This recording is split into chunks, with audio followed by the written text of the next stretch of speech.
You wouldn't look at this particular piece of equipment, this aircraft, the F-104 Starfighter, and then think, oh yeah, I reckon I'll carry bombs on that. I reckon that'd make a good bomber. I reckon even a kid, a 10-year-old kid who collects air-fix kits, who doesn't have an engineering degree in aeronautics, it wouldn't cross their mind that an aircraft that looks like this is something you would stack lots of bombs or extra fuel tanks on, but that's exactly what the Germans did back in the 1960s. I mean, if you wanted to Germanise the F-104, maybe you would do something like this if the Germans were left to sort of re-engineer it.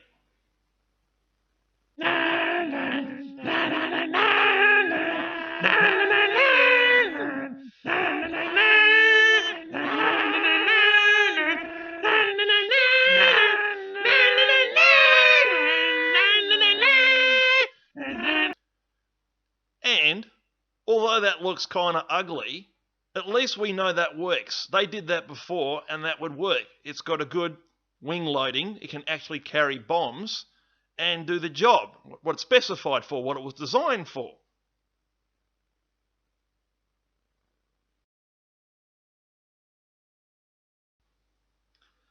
So I guess the question would be, how did it come to be that the Germans bought an aircraft that looks like that? You've seen the picture, the F-104, teeny tiny wings, and they're going, oh, well, it should be able to do that and reconnaissance and bombing and whatever else we ask it to. All right, to clarify, the F-104 was designed on the basis of interviews by the chief engineer of Lockheed Martin, Kelly Johnson, pilots serving in the Korean War, what they needed to beat MiGs in an engagement. And at the top of their list was high speed and altitude performance. That's what it was designed for. It was designed to outfly the MiGs. It wasn't designed to carry extra stuff like bombs and heaps of extra fuel because it didn't have much of a fuel carrying capacity, or groceries, or pull a caravan. It was designed to outperform the MiGs. Not what the Germans bought it for. Not what, I mean, you go, well, why did they even buy it? Well, here's the thing. Was eventually the US Air Force didn't want the F-104 Starfighter. Then they had to look around and maybe motivate other people into wanting it. And it's like, yes, it's an amazing design, and if our claim of its amazingness doesn't leave you feeling amazed, here's a little paper bag full of money to help you feel totally amazed. Yes, they did that. Lockheed Martin actually paid foreign officials off to ensure the foreign procurement of the F-104. In a parallel universe, maybe a bit of governmental corruption like that bribery would have gone unnoticed. A case of, well, what do you expect? They are politicians after all.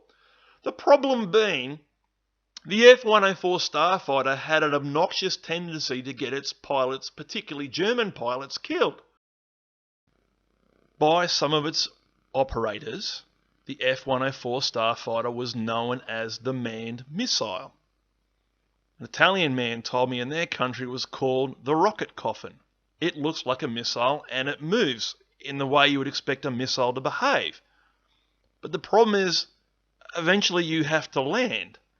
And the same technical attributes that gave the F-104 incredible climb and speed and altitude performance were the same skewed attributes that would get you killed when you try and bring it in to land, especially in poor European weather. When the first Luftwaffe pilots were being inducted into the usage of the F-104, they were doing it out in the Arizona desert in a region where it had 300 days of clear weather. Then they go home and use it in their home country. You have to land it in fog or sideways rain or whatever. You have to do it at incredible speed. And then you combine that with a downward ejecting ejector seat, and you end up with the unfortunate title, as they called it, the Widowmaker. 116 German pilots killed during its time in Luftwaffe service. And nearly 1/3 of the 916 starfighters in Luftwaffe service lost, a total of 292 units destroyed, at a point an average of one aircraft lost every 2 or 3 weeks. Across several key performance attributes, the Starfighter was an incredible piece of equipment. Several nations operated it rather successfully for many years. But to bribe the German government and have them believe it could fulfill a role as a fighter bomber was, in the end, to compound its existing operational issues like high takeoff and landing speeds because of a high wing loading. The Starfighter was designed to be light and fast. By the time it was redesigned into the G model for the Luftwaffe, it became 1 ton heavier. Then add external fuel, maybe some bombs for the ground attack role, plus poor weather and maybe an inexperienced pilot, and you end up with 292 starfighters planted in the ground across the German countryside. That equated to a paid-for, pre-arranged funeral for 116 German pilots.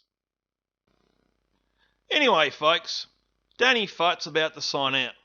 I had a lot of fun with the edits in this video, but it was in truth a bit of a sad story.